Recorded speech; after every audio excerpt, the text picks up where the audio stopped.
Congress has voted to eliminate federal funding for public media. So what does that mean for the future? We're figuring out the way forward. One thing we do know is that the future for public media depends on you. Join other listeners who've stepped up to support public radio with NPR Plus. Sign up and get a ton of great perks. Go to plus.npr.org.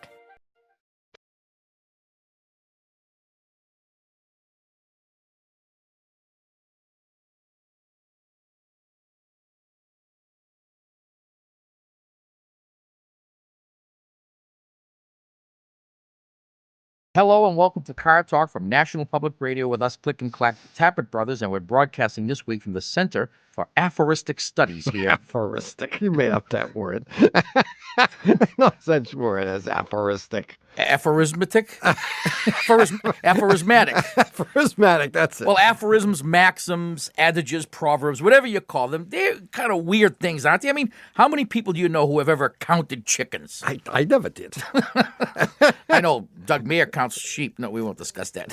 Anyway, a few weeks ago, a fourth grade teacher wrote to Ann Landers. Everyone knows who Ann Landers is. Yeah, she writes an automotive column. Yeah, the one that gives the right answers. Anyway, maybe you saw this. She gave her students the first part of a proverb and asked them to complete it logically. Right. Every year she says, I give my fourth grade class the beginnings of well-known proverbs and ask them to complete the sayings.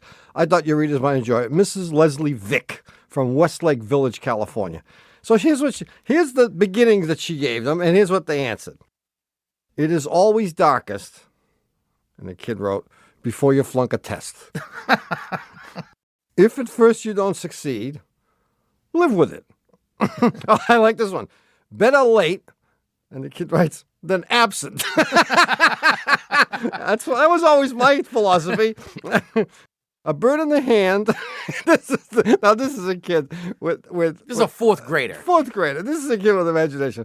A bird in the hand, and the kid writes, is better than a woodpecker on your head. Haste makes sweat. There you go. The fourth grade. We should try this ourselves. Well, I would like our You'll listeners never come to up with something better than a bird in the hand is better than a woodpecker on your head. Maybe. But maybe our listeners can improve upon existing aphorisms. Like, for example, don't count your boat payment until the customer's check is clear. And if you can, we'd love to see them. We'll post them on our website. Just write to us at Department of Aphorismatic Studies. Yeah, whatever. We'll figure it out. Aphorismatic Studies, Car Talk Plaza, Box 3500, Harvard Square, Cambridge. Our fair city. Matt 02238. Or you can email us your suggestions from the Car Talk section of cars.com. Now, if you want to talk to us about your car right now, call 1-888-CAR-TALK. That's 888-227-8255. Hello, you're on Car Talk. I'm Angela from Oak Park, Angela. Illinois. Yeah, we know where Oak Park is. Hi, Angela. We hang out in Illinois when we're not doing anything else. Oh, yeah? Yeah. It's a good place to hang out. Never been yeah. So what's up, Angela? Well, let me tell you, I have a 94 Honda Accord. I purchased it new. There were only like 248 miles on it when I got the car. And I took it in for its 52,000-mile checkup the other week. And I got a bill for $1,000. Well, estimates for $1,000. Estimate. Oh, okay. Oh, okay. Okay. They didn't do it. They didn't do it. They said this is what it needs. Exactly. They say I need front brakes, which I can agree with because I've never had the brakes replaced. You do need brakes. Did they use that little nautical stationery when they sent you the note? No, it was this really ugly, like, blue paper. Oh, yeah. Okay. It's like Murray's Boatyard. Yeah. No. So front brakes, I get that. I'll believe that. I'm with that. I need new tires. Okay. I believe that, too. Yeah. Then they said I need CV boots. Mm-hmm. And winter's coming. You got to get ready for the boots. They had to explain to me what they were. And they did, I trust. And they did. Okay. And that was a biggie. That was like over, $500 to get done. Shouldn't be. $500 for boots? Well, it was like the estimate was like $450 or something. Maybe CV joints. Yeah, that's it. CV joints. All right. Okay, that's it. That's better. But here's the thing. My car sounds really loud. It's almost like my muffler is. Well, it probably is. When you're in motion, it sounds loud? Yeah, when I'm in motion and when I'm resting. How about if you're sitting at a traffic light? When I'm sitting at traffic, I can hear it. I can hear the engine. Well, they missed it then. You probably do need a muffler. But I had a muffler like a year and a half ago, and then I had a B pipe replaced. That was expensive. Yeah. So I'm like, why does my car sound so loud, and why am I getting ready to spend $1,000 and my car's still going to be loud? But it sounds like you're beating this car right into the ground, Angela. I mean, at 52,000 miles, this car shouldn't need anything except... It should need the brakes, and it should need the tires. Right. It shouldn't need the CV joints. Should That's not. bogus. Oh. Do you hear any noises when you make turns? You hear cracking kinds of noises when you make turns? I don't hear any cracking noises. Then don't do the CV joints. So scratch that. You're down to $500. Okay, well, that's good. And the $500, you really need brakes and tires. I mean, after all. Right, no, I agree with that. 52,000 miles is about right. If the engine sounds loud, you may have another exhaust leak. It may be that the A pipe is leaking. There's an A pipe? Oh, yeah. There's a C pipe. Oh. And there's a gas pipe. Man, you're taking the pipe. The A pipe is the one that's closest to the engine. Oh. Okay, and that has a flexible joint in it, and that's expensive. If you thought the B pipe was expensive, you ain't seen nothing yet. So the A pipe is even more expensive, and it could be that that's leaking, although it's early for that to leak. Usually that pipe lasts 90,000 miles. Wow.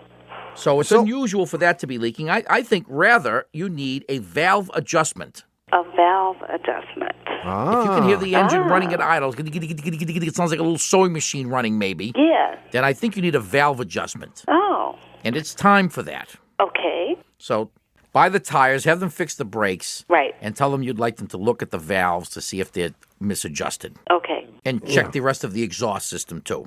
Oh, okay. All right? All right. See you, Angela. Thanks. Bye-bye. So long. Thanks for calling. Thanks. Bye. 1-888-CAR-TALK or 1-888-227-8255. Hello, you're on Car Talk. Hi, guys. My name is Doug from New York. How you doing, Doug? Okay, good. I got a 94 Land Cruiser. Good. Okay, on top of the rocker arm assembly, the valve covers, there's a plate. Mm-hmm. There are 2 screws on each end of that plate. They're aluminum. And I tried to take one off the other day because I do the work on my car myself, and the head started to strip. Yeah. So I got a bigger Phillips screwdriver, and that started to strip. And I figured, before I do anything, let me call Car Talk and see what's going on. How can you guys give me some suggestions? Let's see. Do you have duct tape? Do I have duct tape? Can you get duct tape? I can get duct tape. Well, it may be too late now. Yeah, that's always the problem if you go too far. But it maybe isn't. Okay. There is a very clever tool called an impact screwdriver. Okay. And what it is, it's a very hefty screwdriver that has a mechanism inside that allows you to change a hammer blow into rotation of the blade. Okay. So you get the thing, you put this thing on the screw just as if you were going to unscrew it. Right. But instead of turning the handle, you hold it and you whack the end with a hammer, and it imparts a very sharp impulse, which, as you know, multiplies the force many times. Right. And will sometimes crack loose that screw or strip the head right off. The head right off. Exactly. So it would just do faster. Would it took you a half an hour to do it? Do it in seconds. Yeah. Maybe even less than a second. I tried that with a distributor one time. I cracked my whole distributor. Well, yeah, you have to be a little judicious with the blow, and it does take a lot of experience to know how hard to hit something. Right. And also, penetrating oil helps considerably. Yeah. What's wrong is that screw is a steel screw screwed into aluminum. Mm-hmm. And whenever you have that situation, if the screw is not coated, then you always get that peculiar corrosion that prevents the removal of it. Right. It kind of locks in there. Right. At this point, now that you've destroyed, you can try one of these impact drivers. Okay. And that may work, even though the Phillips-ness of it is all screwed up. Yeah. Right. But you should try penetrating oil, try the impact driver, and if neither one of those things work, then you have to drill the thing out. Yeah. Try them both together. Put the penetrating oil in there first. Let it sit there for 10 or 15 minutes. Okay. Then put the impact screwdriver on it. Give it a good whack and pray. Good. All right, we'll give it a shot, guys. Good luck, Doug. Good luck, Dougie. Call us next week, and we'll tell you what drill bits to buy. Thanks, guys. All right, man. See you later. I love your show, guys. Thanks. Thanks for calling. Goodbye. Okay, we're going to try a little word association to get you to remember last week's puzzle. You ready? Yeah, I'm ready. Toyota Land Cruiser. Big. Vitreous China. Cups. Richard Simmons. Wacko. Okay, so we got big, cups, wacko. There you go. Well, I just made those up. They don't have anything to do with last week's puzzle. It was about Fermat's last theorem. And I'll have the answer in just a minute. Hey, it's Robin Hilton from NPR Music with some big news for everyone who loves the Tiny Desk. We're giving away a trip to D.C. to see a Tiny Desk concert in person, hotel and flights included. Learn more and enter for free at npr.org/tinydeskgiveaway. No purchase or donation required for entry. Must be 18 years or older to enter. Links to the entry page and official rules can be found at npr.org/tinydeskgiveaway. Americans are living longer than ever before. On the Sunday Story from Up First, we look at a growing number of people using these extra years to find new meaning. You get at a point where you start asking, what did you do in your life that was significant? A look at the transformative power of human passion and finding your purpose in the third act of life. Listen now on the Up First podcast from NPR. If you're a robot, this might not be the show for you. But if you're a human with hopes, dreams, and bills to pay, the Life Kit podcast might be just what you need. 3 times a week, Life Kit brings you a fresh set of solutions to help you tackle topics big and small, from how to save money on groceries to how to bring the house down at karaoke. You know, human stuff. Listen to the Life Kit podcast from NPR. Presentado por mí, Mariel Segarra. Hi, we're back. You're listening to Car Talk with us, Click and Clack, the Tappert Brothers, and we're here to talk about cars, car repair, and the answer to last week's puzzler, and here it is. Almost everyone remembers from his or her days in school the Pythagorean theorem. A squared plus B squared equals C squared, where A and B are the sides of a right triangle, and C is the hypotenuse, or hypotenuse. And we all know there are certain numbers that work for this formula, like 3, 4, and 5, 5, 12, and 13, 1 squared, square root of 2, da, da, da, da, da, da. Yeah. Now, many hundreds of years ago, a French mathematician by the name of Fermat declared that this formula only works for squares. You're a square? It works. If you take the integers A, B, and C, and you take them to the 3rd, 4th, 5th power, or whatever, it doesn't work. For example, there are no integers for which A cubed plus B cubed equals C cubed, he says. He writes this in a paper and says, by the way, I have a neat little proof, but I didn't have room to write it in the margin. But trust me. And that's why that theorem is now known as Fermat's last practical joke. Anyway, as luck would have it, a young mathematician issues a statement that Fermat is wrong, and he has the numbers to prove it. He calls a press conference. He says, I have 3 numbers that prove Fermat is wrong, and I'll give you the numbers first, and then I'll give you the powers. He wants to build the drama, you know, next week. The numbers, he says, are 91 is A, B is 56, and C is 121. And he's claiming that at some power, A to the n plus B to the n is going to equal C to the n. There you go. Got it. Okay. Yeah. It just so happens that at this press conference, there are some science reporters, and one of the reporters has his 10-year-old kid with him. And the kid very sheepishly raises his hand and stands up and says, I hate to disagree with you, sir, but you're wrong. The question is, how did the kid know that this mathematician couldn't dispute Fermat with these 3 numbers? Well, and the numbers were 91, 56, and 121. Well, you know, as I was driving home last week, yes, the answer came to me in a flash. In a flash. Are you 10? And I'm more than 10. I'm 10 to a power. Yes, you are. I'm 10 to the n. Well, yeah, I would say almost everyone's 10 to some power. Well, I mean, what occurred to me was C is 121 no matter what you do to that. Any power. Right, yeah. It's going to end in a 1. There you go. And no matter what you do nothing you do to the other ones, you can't make them come out to add up to 1. There you go. You can't do it. And that's exactly what the kid saw. He said 91 to the nth power is going to end in 1. Well, that's going to end in a 1 also. 56 to the nth power is going to end in 6. Sure. And 6 plus 1 is going to equal 7. Not 1. The ones digit is going to be 7. It's going to be a 7. So the ones digit of the 121 to the nth power Has got to be 7, and it can't be. It can't be. Whew. Who's our winner this week? The winner is Mrs. Donna Marie Markey. Wow, she gave us a whole name like that?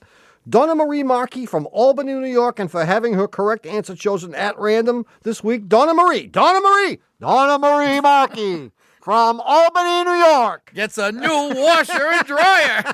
Almost. She will get 1/100th of a washer dryer. She will get a $25 gift certificate to the Car Talk Shameless Commerce Division, with which she can procure. Now, you ready for this?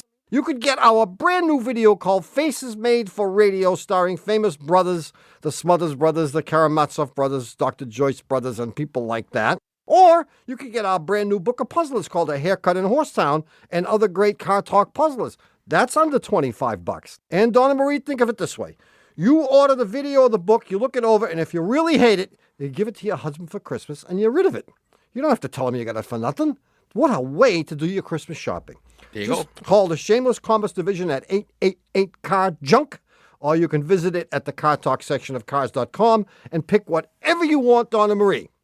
Whoopee! We'll have another new puzzle coming up later in today's show. In the meantime, we'll take your calls at 1-888-CAR-TALK. That's 888-227-8255. Hello, you're on Car Talk. Hi, I'm Dana. I'm from Fort Worth, Texas. Hi, Dana Hi. from Fort Worth. What's up? Well, my car is an 83 Ford Crown Victoria. Yeah. Uh-huh. When I start it up, everything's fine. Pull out of the driveway, can ride for about 10 minutes. And then at every stop sign or stoplight after that, every slow down, turn, it'll just die on me. And I've had several diagnostics run at several different places, and nobody can tell me what's wrong with it. They say it's fine. It dies, but it starts right back up again. Yeah, starts right back up again. And I have to give it a lot of gas or it'll just die again. And it's fine on the freeway as long as I'm going over 40 miles an hour. And this only happens after the first 10 or so minutes of driving. Yeah, when I first start it up and I'm driving it, it's just fine. Well, here's another question. If you were to take it on a long ride, for example, an hour, at high speed, where you've already told us it wouldn't conk out, at the end of that trip, when you slow it down to city speeds, does it then begin to stall every time you... Oh, yes, most definitely. It sounds like a classic choke problem. No, to me it sounds like you have a vacuum leak. That's what I've heard. Oh, you think so? Yes, I do. I think go along I think with your that. intake manifold is leaking. So Okay. when the engine is cold and the choke... This is a carburetor, this thing. Yeah. When the engine is cold and the choke is on, you are masking the vacuum leak because you are choking off air and you are, in some sense, compensating for this vacuum leak. And then when the thing finally warms up and the choke is open, it stalls every time you take your foot off the gas because you have this leak. And it should be pretty easy to find. We usually find vacuum leaks by using we have a little probe that we attach to a propane tank. And with the engine running, you start to work this propane stream around all the places where there could be a gasket leak around the intake manifold, where the manifold bolts to the cylinder heads. And being a vacuum leak, it's sucking in whatever happens to be near it. So as soon as you find the vacuum leak with this stream of propane, the engine will speed up and it'll continue running as long as you keep feeding that stream of propane. Because you're replacing the air that it would be sucking in with fuel. Yeah, actually you're mixing the air it's sucking in with propane, so you're kind of correcting the stoichiometry. Well, I may have another clue. Oh. Every time before it dies, there's a little trap door underneath the dash that swings either open or shut. I hear it. Excellent. Oh, it's vacuum. Then it's vacuum. Yeah, For sure. And the vacuum leak may even be under the dash. That may be the leak. Okay. You tell the next mechanic you go to about the noise under the dash, and if he doesn't say, ha, then drive right out again, if the car will start. It'll start. It always has up until now. But when you fix this thing, it'll be like a new lease on life. You'll have your old car back again. It'll be wonderful. Okay. See you, Dana. Okay, well, thank you very much. All right, good luck. Good luck. Thank you. Bye-bye. Hey, do you know what it's time for? Time to acquaint ourselves with Daimler Chrysler's lawyers? No. It's time to play Stump the Chumps.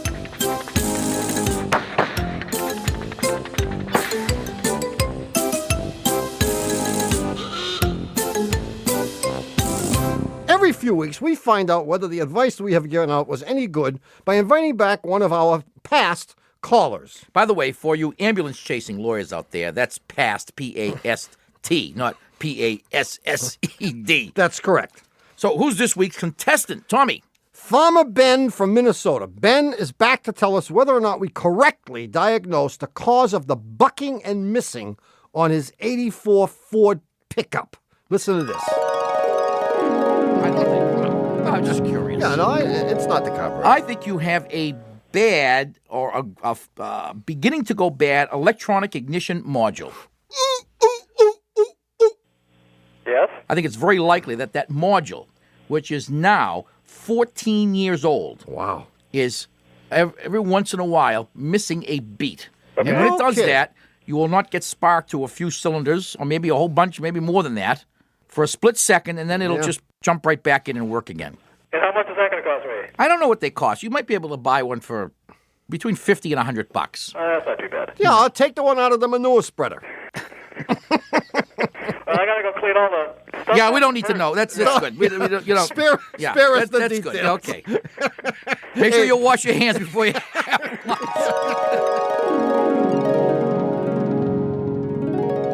I bet they'd love to see Ben at the parts store, huh? They got a special isolation booth for him. Ben, are you there?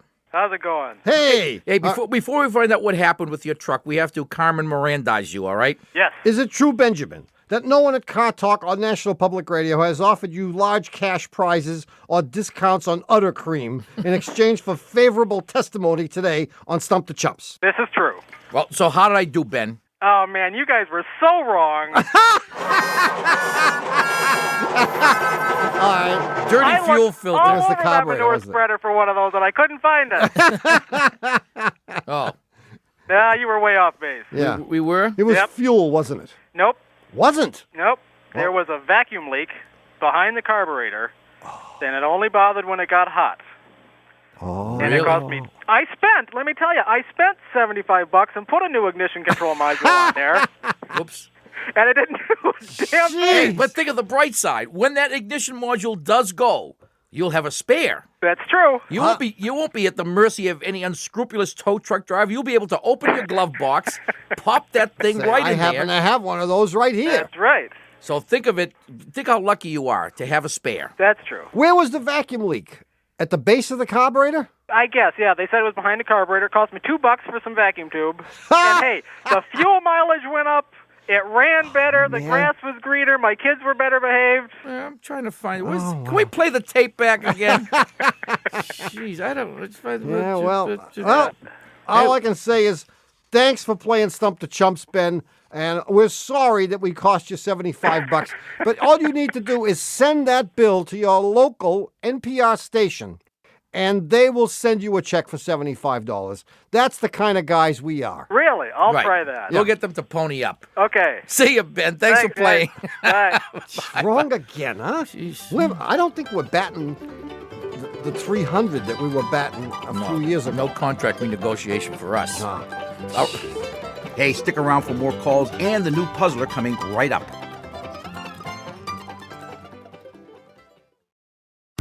Immigration raids, masked ICE agents, Operation Patriot. Our podcast Here and Now Anytime is looking at Trump's agenda of mass deportation through the eyes of one state. I'm coming to Boston. I'm bringing hell with me. Listen to the podcast Here and Now Anytime from NPR and WBUR.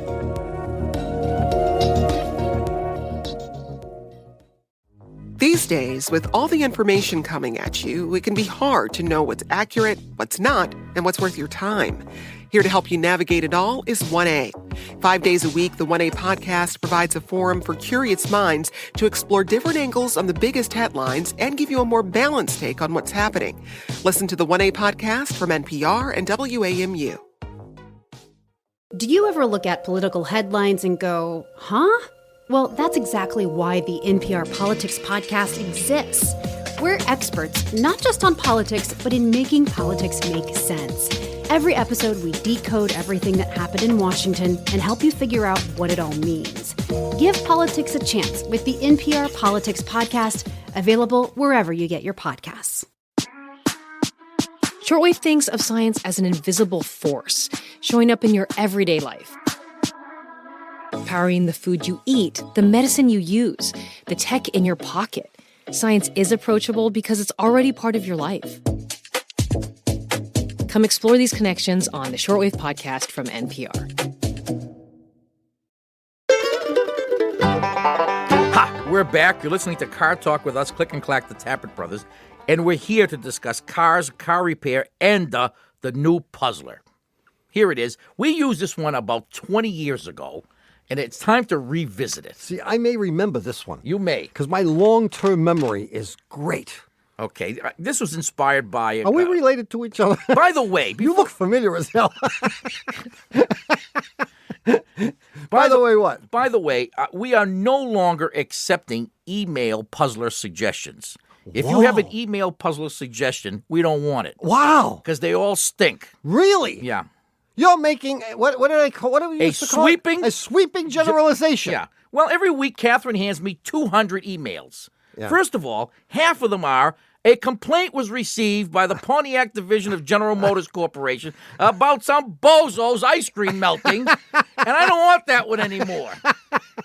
And then there's 500 liars and truth tellers on, I used that one 3 weeks ago. Stop sending it.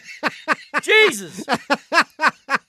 So I'm using this one, typewritten on a piece of paper.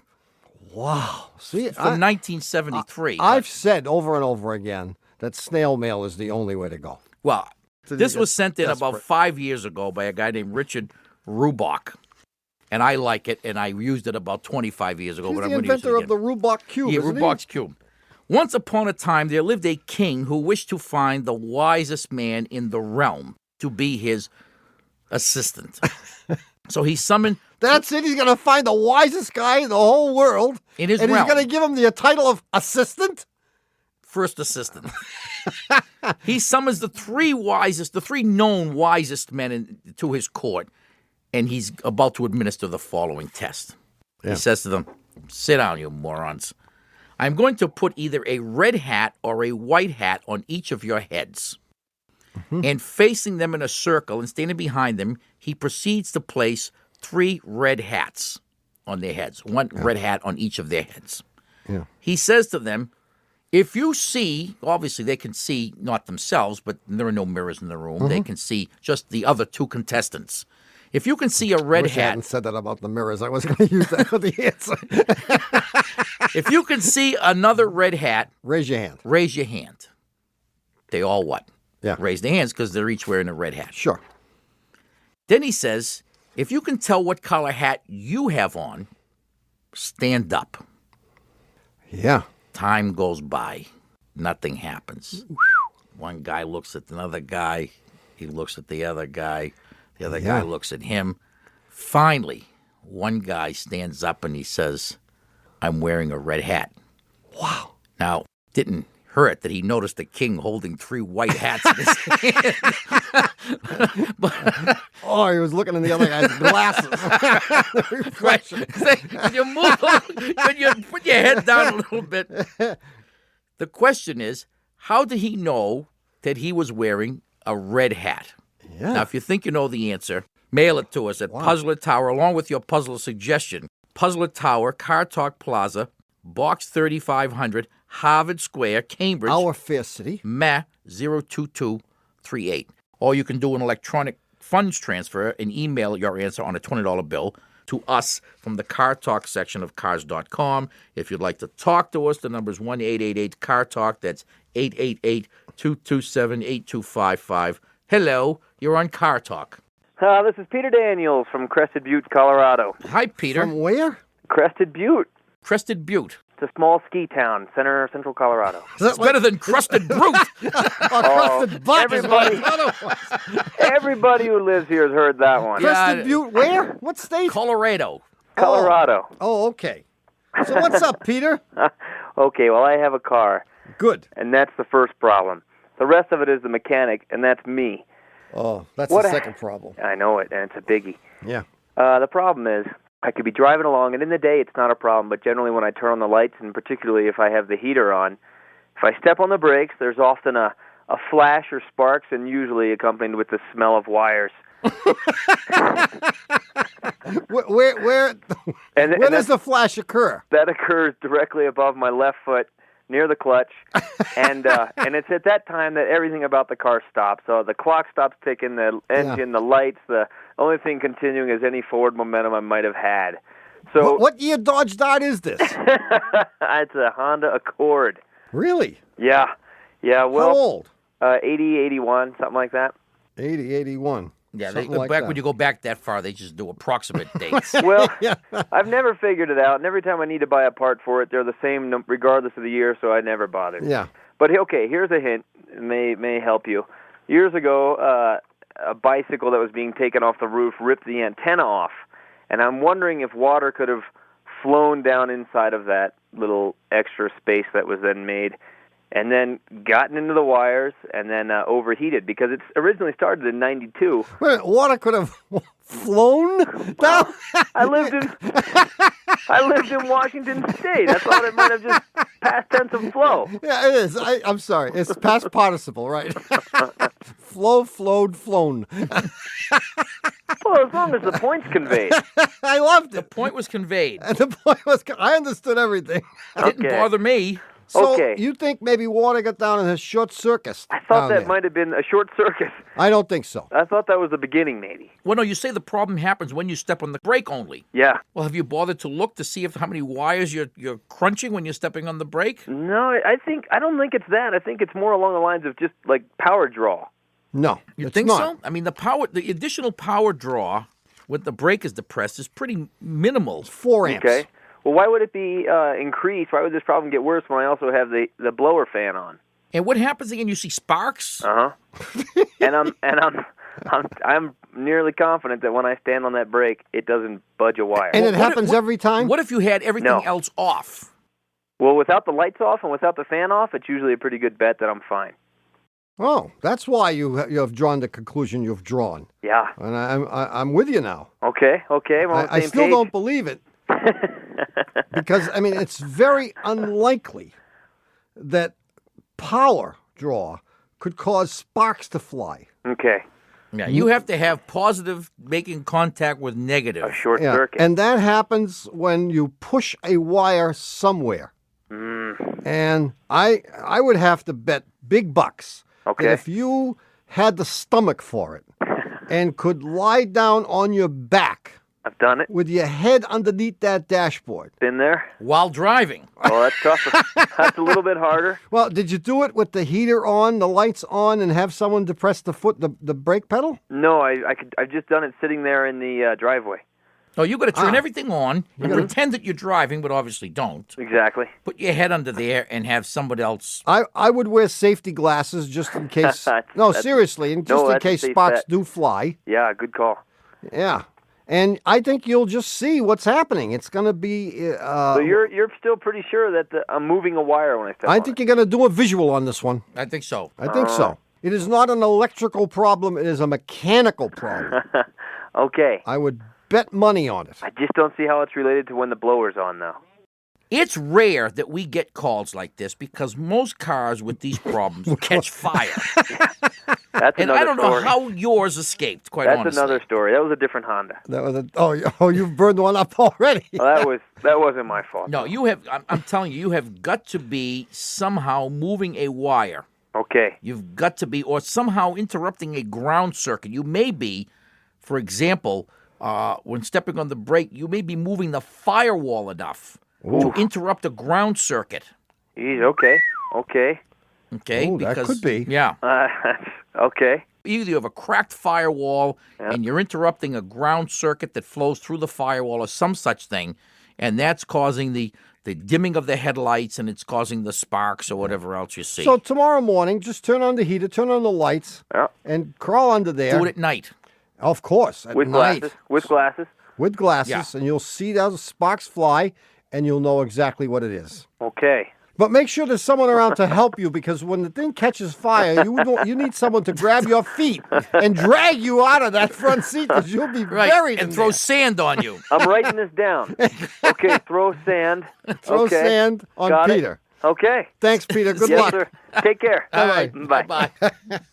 Well, it's happened again. You vaporized yet another hour listening to Car Talk. Really? Our esteemed producer is Doug, the Subway fugitive, not a slave to fashion Berman. Our associate producer is Ken, Two Car Garages. Our assistant producer is Catherine Imelda Ray. Our engineer, back for just a visit, is John Superhighway Sideburns Marston. And our technical, spiritual, and menu advisor, who is supposed to be here, is Mr. John S. Lawler. Car Talk's poet laureate is Robert DeFrost. Our customer care representative is Haywood Jabuzoff. Collision repair is handled by Jesse the Body Shop Ventura, whose shop is called All Things Considered. Our document security expert from the island of Jamaica is Euripides Upman, who is not related to our tailor, Euripides I mended these, or to our staff bouncer, Euripides I break your face, or to the proprietor of our men's clothing shop, Euripides or you own these. Peekaboo Street directs our intensive care unit, which is known as the Peekaboo ICU. Our director of delicate electronics repair is Anita Hammer. And our Leo Tolstoy biographer is Warren Peace, author of Leo Tolstoy by Warren Peace. Our chief counsel from the law firm of Dewey, Cheatham & Howell is Lewis Dewey, known to the dogs in Harvard Square as Huey the Hydrant. Thanks so much for listening. We're Click and Clack, the Tappet Brothers. Don't drive like my brother. Don't drive like my brother. We'll be back next week. Bye-bye.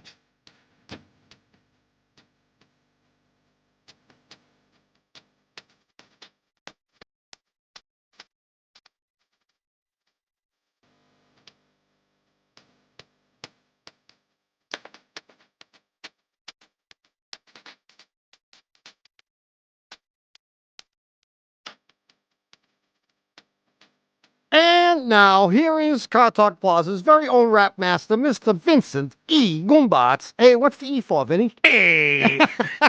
If you missed a couple of minutes because you came in late, get a copy of this week's Car Talk number 48. You can take it from me, the public radio hunk. You can get your taste by calling 888 God Junk. Go, Vinny, baby. I'm with you, baby. If you think the man is not evolved up from the ape, then you haven't seen my brother here on videotape. And if your heart couldn't take the kind of full-screen look, then start up slow by ordering our Puzzler book. Take it from me, the stuff is pure slam dunk, and you'll get it by calling 888 God Junk. That's 188 Car Junk, or visit the Shameless Commerce Division at the Car Talk section of cars.com. Thank you, Vinny. Your voice is sublime. Hey, lime this, will you, pal?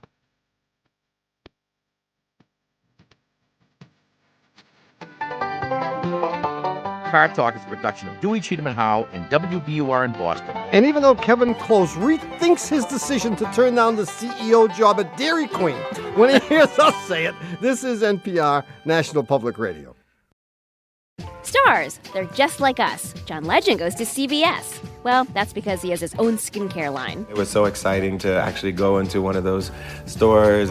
We had the end caps. Were you like, I don't want this locked up? John Legend is one of many stars riding the celebrity branding wave. He tells us about it on The Indicator from Planet Money. Listen in the NPR app or wherever you get your podcasts. On the next Throughline from NPR. The man who saw a dangerous omission in the U.S. Constitution and took it upon himself to fix it. If something happened to a president who was still alive, the consequences for the country would have been enormous. The 25th Amendment. Listen in the NPR app or wherever you get your podcasts.